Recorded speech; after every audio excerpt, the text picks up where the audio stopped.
So, Lori Beth, or LB, as you prefer to be called, please introduce yourself for the listeners. Lori Beth Murphy, nickname LB, from Canada. And what do you do? Tell us a little bit about yourself. I work in insurance, commercial insurance, liability insurance. And why might that be a slightly ironic occupation for you?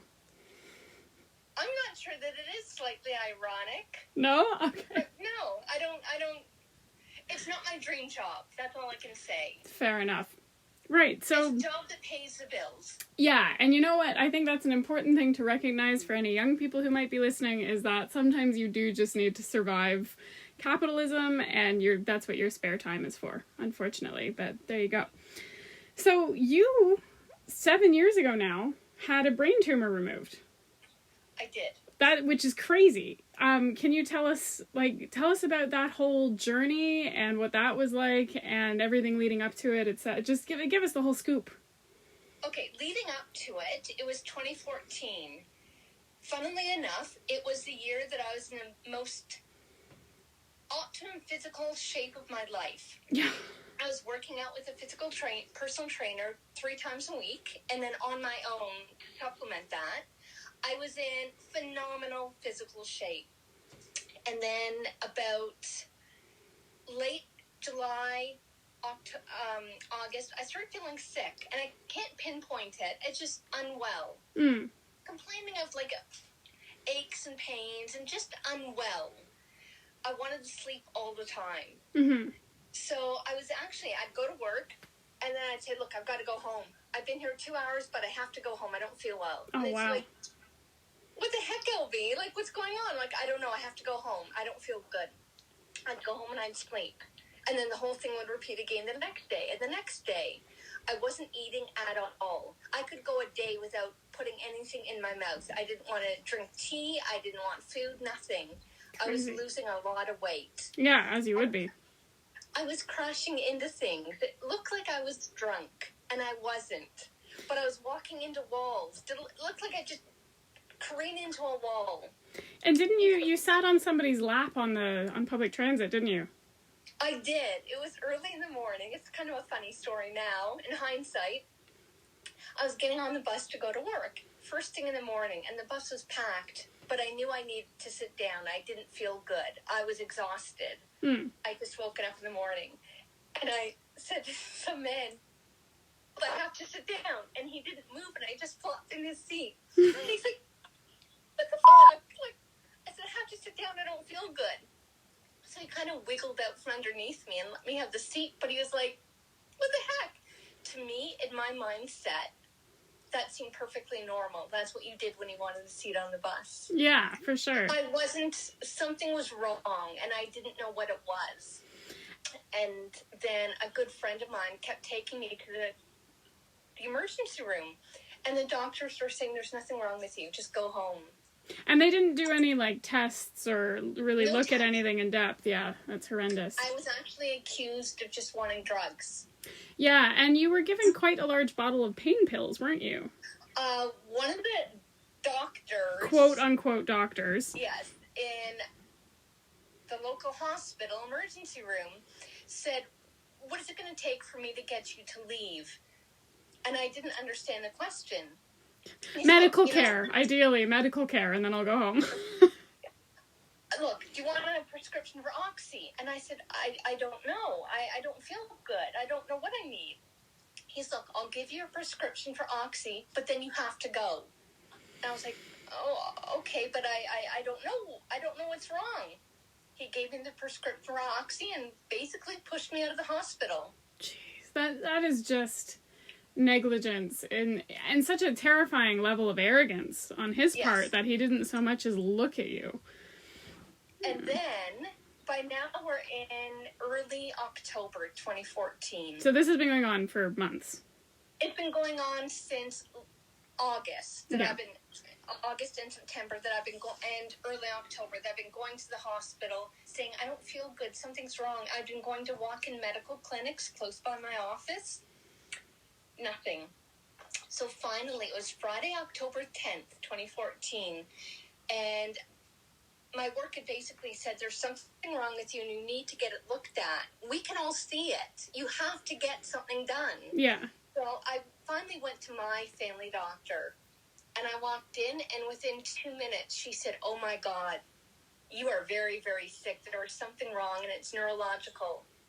And I said, how do you know? And she said, because you're leaning to one side. That's indicative of something neurological.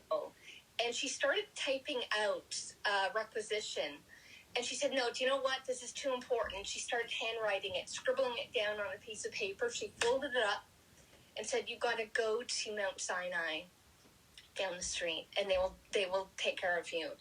And I said, okay, yeah, I will. Now, keep in mind, this is Friday just before Thanksgiving in Toronto. So I thought, I'm going to go home, take care of my dogs, and then on Monday I'll go. And I think she suspected that I wasn't going to go. She had her receptionist call me a cab and walked me out to the cab and ushered me into the cab. Oh, crazy. And, yeah, that was how serious it was. Yeah, because I imagine at this point, your perception and your sort of interactions and stuff had deteriorated fairly badly. It had. I was tilted to one side. My eyes were closed most of the time. I just wasn't there. Mm-hmm. And for quite a long time, you thought you had a kidney infection. Yes. Yeah. I had pain in my low back, and one of the walk-in medical clinics I went to had said, oh yeah, it's a kidney infection. Again, ran no tests and just gave you antibiotics and sent you on your way. Yeah. Great. That's absolute insanity. Okay, so you get in the cab, you go to Mount Sinai, and what happens from there? So there was actually somebody waiting for me who ushered me in. And from then, I was basically, they didn't even include me in the conversation. One doctor started examining me, asked me a couple of questions, then he called in other doctors. And before I knew it, the room was full of doctors who were talking amongst themselves, kind of excluding me from the conversation. But they basically said, this is a serious neurological issue, and we're not the hospital for you. St. Mike's is. That's where you want to go. So they called me an ambulance, ushered me into St. Mike's, and from there, that was it. I had brain surgery, a multitude of MRIs. And what was that whole process like? Like, from here, how quick was it? Like, how did it happen? It wasn't that quick. It was a couple of days, but at least they knew what they were working with. So I went to St. Mike's. Surgeons kept examining me, visiting me, and giving me MRIs. And then it was just a matter of scheduling time for the surgery. Mm-hmm. And that was finally scheduled. I hear it was a 7-hour surgery. Wow. I had 32 staples. Crazy. In the back of like a huge C-shaped incision in the back of my left brain. And your left brain lobe? Yeah. It was the part of the brain that had the tumor is called the thalamus. Mm-hmm. So, and your tumor was about the size of your fist, right? No, it was 2 tumors. Oh, God. And one of them was the size of a large grape.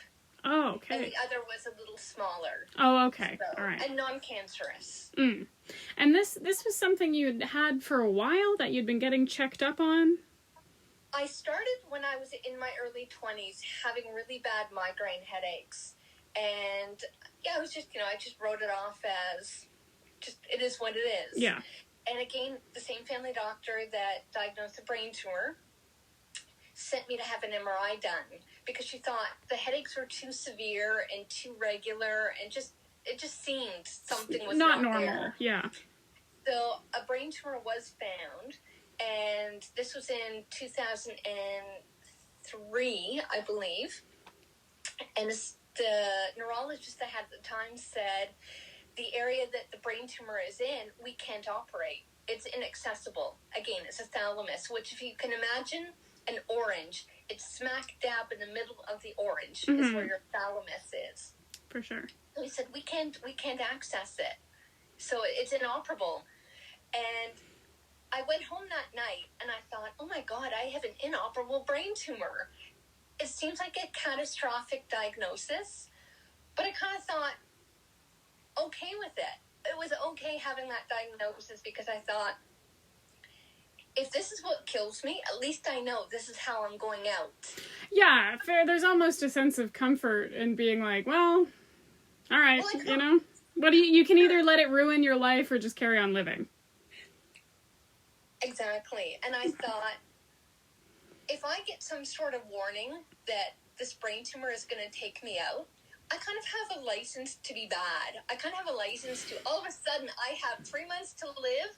I'm going to check off every box. Yeah. The things I want to do. Just become a hedonistic, debaucherous, just, really fly off the handle. I felt it very freeing. Okay. It wasn't a death sentence for me. That's a really beautiful level of optimism, and I think that's something I really admire about you, is you just have such an indomitable spirit. Thank you. So 2003 until 2014, I was having fairly regular MRIs, and then, I don't know, for whatever reason, no logic that I can, assign to the situation. In about 2012, I just stopped going to have MRIs because I thought, this brain tumor hasn't changed at all. Nothing's happening. Like, it wasn't really affecting you. Yeah, for sure. And then flash forward to 2014.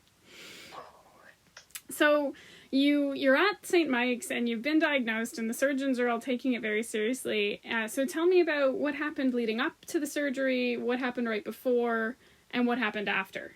Okay, well, as soon as my family doctor sent me to the hospital, first and foremost, the only concern I really had in my head was my dogs. Yeah, and tell us about your dogs really quick so that everyone knows. At the time, I had 2 Chihuahuas.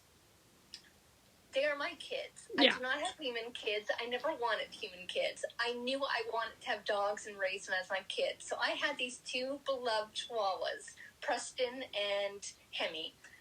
So first and foremost, I'm thinking, well, if I'm in the hospital, who's going to look after Preston and Hemi? Yeah. So I called my best friend, Leah, who knew I was sick, and she had been with me through the whole process of doctors not prescribing, noticing, diagnosing the brain tumor. Yeah, and she's quite an intense woman. She's, not somebody to be messed with, so a good ally to have on your side, for sure. Well, she certainly was, because I called her and said, I'm at the hospital, and it's a brain tumor. And I could tell she was like, oh my God. And I think she might have started crying. I was like, okay, I need you to pull it together because I'm concerned about my dogs. I need to know the dogs are looked after. Forget about me. Mm-hmm. Take care of my boys. And she's like, okay. So the poor girl, she had to digest the news I just told her. Then she had to drive down to the hospital. Now I was at St. Mike's, the hospital they had transferred me to. Pick up my house keys. And not only go and pick up my pets, but she had to listen to probably a very lengthy directions of how I wanted my dogs looked after. Yeah, they really do live the life of Riley, those dogs. Yeah. So she went and picked them up, brought them to her house, which I am eternally grateful for. And then I called other friends and just said, I'm in the hospital, I have a brain tumor. I didn't understand the severity of it. Yeah. I kind of thought I'd have the surgery on Wednesday, and I would discharge myself on Friday. Yeah, and it would all be hunky-dory. Everything would be fine. I'd probably recover for 2 weeks. I'd be back at the office, and la la la la la. Yeah. Life goes on as usual. No. My narrator's voice, it did not happen that way. Not even close. So I went into the hospital on a Friday night, and then friends kept visiting me, Friday, and I started fading very fast, physically and mentally. And Wednesday, they still hadn't done the surgery yet, but at that point, I was out of it. Friends were visiting me, and I wasn't even aware they were there. I was just laying comatose in my bed. And I guess the hospital thought, okay, we've got to do the surgery now. Yeah. Now, I should say, St. Mike's is what they call an emergency hospital. So who knows what emergencies are going to come at any time of the day. Gunshots, explosions, who knows? Yeah. So they were dealing with bigger issues than me until... Yeah, let me just point out for anyone who thinks the Canadian healthcare system is bad because there's such long waiting times and da-da-da. Yeah. Well, first of all, you haven't been bankrupted with debt, and second of all, the waiting times are based on urgency. So, yes. Yeah, like you were being pushed aside because someone had been like, hit by a semi-truck and needed like emergency. Yeah, so anyway. Or typically gunshot wounds and stuff like that. Yeah, which is crazy to think of, like, that Canada, we do have gun crime, it's just, it's not quite as prevalent. Okay, so, so you have the surgery. Prior to the surgery, you maybe made one interesting decision, bringing back those, what was it, Percocet that you had gotten before? Oh, so the doctor who had accused you of being a drug addict. Yeah. He had prescribed me OxyContin. And I didn't take them in, but I took a couple of them in the hospital, because I thought I've got a hellacious headache. Yeah. No wonder. And that was it. I was using that until they gave me the surgery. Yeah, which luckily some friends caught you doing and went, okay, that's enough, because you were also being medicated for pain at the same time. And the hospital didn't know that you had the OxyContin. No, they didn't know. There you go. So, post-surgery, what's life been like? How has it been different? How has it been better, worse? What have you had to adjust to, etc.? Well, first things first, when I woke up from surgery, my best friend was sitting right beside my bedside. The one who had taken the dogs? My friend Leah, who had taken my dogs. I opened my eyes and I was like, hey, I know you.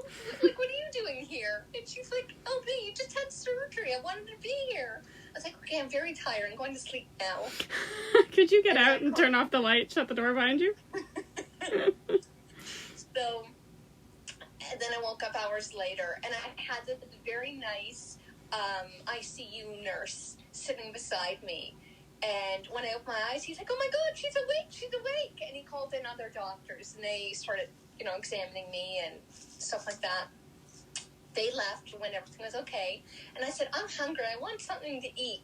And he's like, oh, what would you like? And I said, something sweet. And he said, well, I've got a banana. I said, I don't want a banana. I want something sweet. So the poor guy went and got me a chocolate Rice Krispie square, which I devoured. I had never been into sweet food before brain tumor. But the minute I woke up, I was like, I want sweet food. And has that been an ongoing change that you crave sweets more now? It has. Interesting. Yes. It's actually just subsiding this year. Oh, fascinating. For the first 5 years, sweet food, chocolates and, gooey, gummy squares and stuff. Yeah. I wonder if that was like a calorie thing, if your body was like, we just need quick, readily available glucose. I don't know. Very interesting. But thankfully, it's going now. It's subsiding. Yes. Very good, very good. I woke up and a friend had bought me some magazines to entertain myself to read in the hospital. So I picked up a magazine as I'm waiting for my friend Leah poor long-suffering Leah. So I'm waiting for Leah to come to visit me. And I picked up a People magazine. And I'm looking at it thinking, what the hell is this? I can't read this. Why would she buy me a Spanish Us Weekly? Like, I can't read this. I don't know Spanish. Yeah, it was a completely foreign language. I didn't even recognize the faces on the magazine. So when Leah walked in, the first thing I say to her, very accusatory, is, why did you buy me a Spanish Us Weekly? And she's like, what are you talking about? And I hold up the magazine. I can't read this. It's in another language. And she was like, LB, that's English. I said, no, it's not. I can't read this. Can you?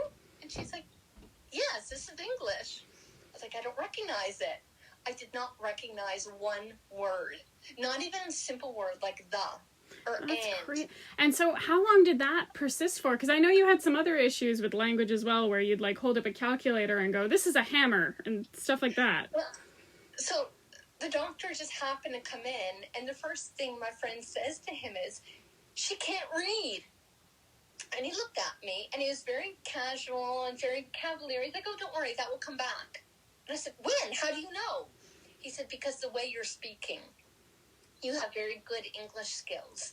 And the words you're using, that means the language will come back. You don't get one without the other. I just can't tell you when the reading will come back. Mm.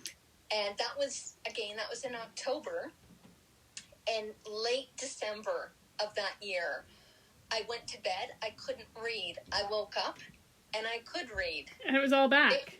It wasn't all back as in 100% to the level that I had before, but a huge chunk of it had come back. That's crazy. I could recognize faces. I could recognize words. And then, over the course of a few months, the language, the reading came back. That's amazing. That is such a testament to the power of just the brain. It's such a fascinating organ. Apparently, and I have no medical background, and I could be wrong, but I believe I was told by many of my doctors that the brain is the hardest working organ to repair itself. It works so hard and so fast, and it may not make the same connection that it had before, but it will work really hard to achieve some sort of connection to make new ones. The neural network. Is this the same doctor that you got a selfie with? Yes. And tell that story, because that's pretty cute. So, he is an older surgeon. Probably you would describe him as very old school. Mm. He doesn't have a lot of humor in him. He's very serious. Very straight-laced. Very. And I was going to him, my annual checkups to have. I'd go for an MRI, then I'd go and see him, and he'd tell me that everything's okay, come back next year. So at one appointment, I thought, this man has had his fingers in my brain. He's fingered your brain. He's tweaked around and done stuff in there, and not many people can say they had somebody touch their brain. I want to get a selfie with him. So at the end of our appointment, I said, I'd like to have a selfie with you. And he's like, a what? I said, a selfie. He's like, what? I said, I want to have a photo taken with you because, you touched my brain. And he's like, it's not like you took up my appendix, which is remarkable, but not as remarkable as touching my brain. There's levels. Yeah. So on the level of surgery, that's pretty up there. So she's like, okay. Like, you like the idea. So he stood beside me. I started snapping the photo. And he's like, no, don't hold it like this. And he's directing the photo shoot. Yeah, so I actually got a couple good photos of him and I together. Very cool. And he is now since retired. So. Oh, wow. So, there you go. That's his legacy. And so that's how things were different in terms of, language and stuff like that. But what about your physicality? How did your body change post-surgery? So, post-surgery, it's like I am in a stranger's body. It is like each day I wake up and it's like, what are you going to do today? What can you do today? What won't you do today? My whole right side, the brain tumor was on the left side, and our brains, just a little description, our brain wires are crossed. Yeah. So left goes to right, right goes to left. Yeah. And when they operated on the left side, it affected my right side. So I woke up and I had no use of my right side. I had to relearn how to walk. I can't really use this hand a lot. Yeah, the fine motor skills are... No. Yeah. I can pat my dog. I can get dressed, undressed, do basic things, but I cannot do stuff like, cannot use a knife. I cannot use scissors yet. It's all done by my non-dominant left hand, who has really stepped up to the plate, let me just say. Let's give him a round of applause. Yes. With our snaps. We'll give some snaps. Yes. The right side, early on, I did not want to get mad. I did not want to view this as a negative situation. Mm-hmm.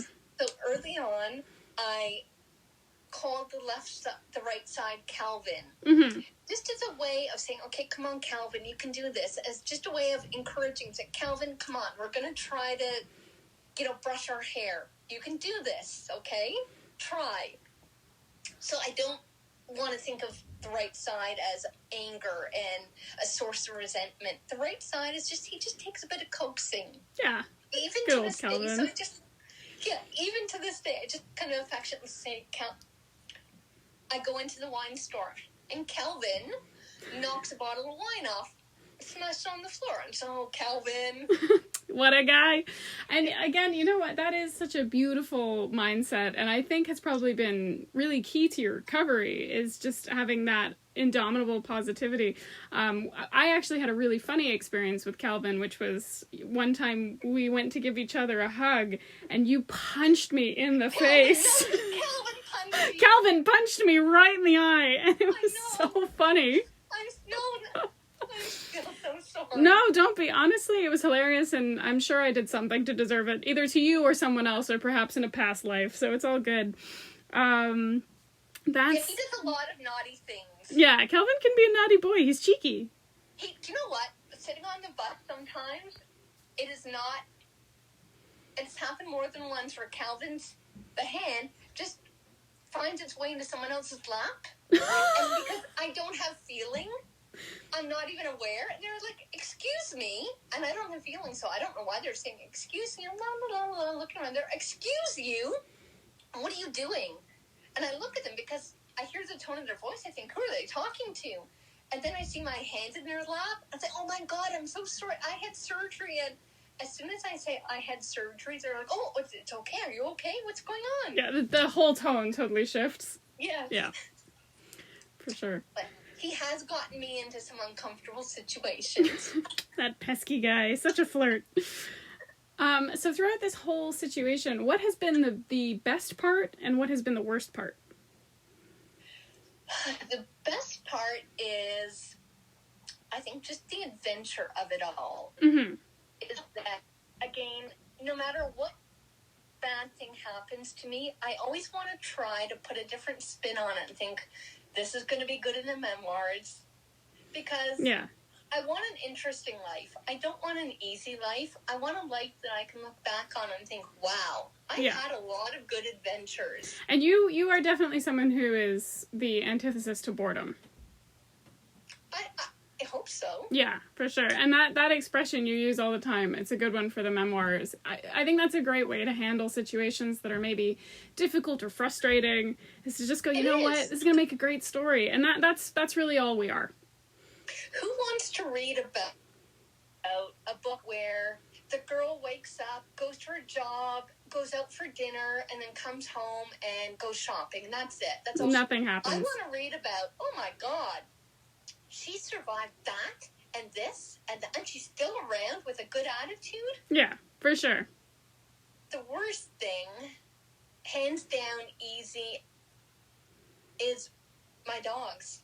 How much I miss them. Not being able to be the one that they went to for food and love and care. Having to give that up, trust somebody else to provide that for them, that was the worst thing. Yeah. And I know a lot of people won't understand that, considering I had a brain tumor and I was in the hospital for almost 3 months. Mm.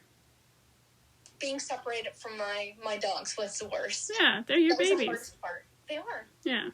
And you have a different assortment of dogs now. I do. Preston has gone to dog heaven. He lived for 14 years. Yeah. He saw me through some of the worst things of my life. You know, the death of my father. So many other little adventures. And I still have Hemi. He was with me through the brain tumor. So Hemi is now maybe 9. I have Wesley. Actually, Wesley is with you right now. This is the Wesley. chunker. This is... The chunker. No, this is Wesley. Yeah. This is the little one. Oh, Wesley's the little one. Okay. Yeah. So, I have Wesley. He's Hey, very buddy. good. He So is he good. didn't start out being good. He was a bit of a thug in his early days. He's calmed down with age. Oh my God, he has. And then over there, out of camera, is Jasper, and he is 8 pounds, which is very, very big. Oh, for a Jasper's Chihuahua. the chunker. Yeah. Yeah, No, he's it's a unit. breeders. They're all from the same breeder. And when I picked up Jasper, again, my best friend Leah drove me up to pick up Jasper from the breeder. The breeder had said, he's the runt. He's going to be very, very little. You know, he'll probably be 3 pound the most. So I feel perfect. That nice thing with my family, little chihuahuas. Bring Jasper home, and from day one, he's just kept growing and growing and growing. I've got 2 more questions for you, and then I'm going to let you go. So my first one is, what's your favorite accomplishment of your life so far in anything at all? I would say my attitude. Nice. No matter what has been thrown at me, I have had a few challenges in my life, a few trials. Just a few. I would say having a positive attitude. Yeah. Being resilient. And you know what? I think that ties into my next question really well, which is, what advice do you have for young people facing a challenge in any scenario, any aspect of their life? I would say embrace it. And never think, poor me, why me? You have to change your outlook and just look at it and, wow, what an adventure. Like, this is going to be fun to retell 2 years from now. Yeah, for sure. What a wonderful way to be. Well, thank you so much for your time today, LV. I hope you have a really lovely day with the dogs. And I'll hopefully get to see you in person and give you and Calvin and the puppies a big hug once this whole COVID fiasco is over. Oh, God, yes. Yeah. Yes. So I'm really looking forward to that. Thank you for your time today. Stay safe, and I'll talk to you soon. Okay. Bye. Bye.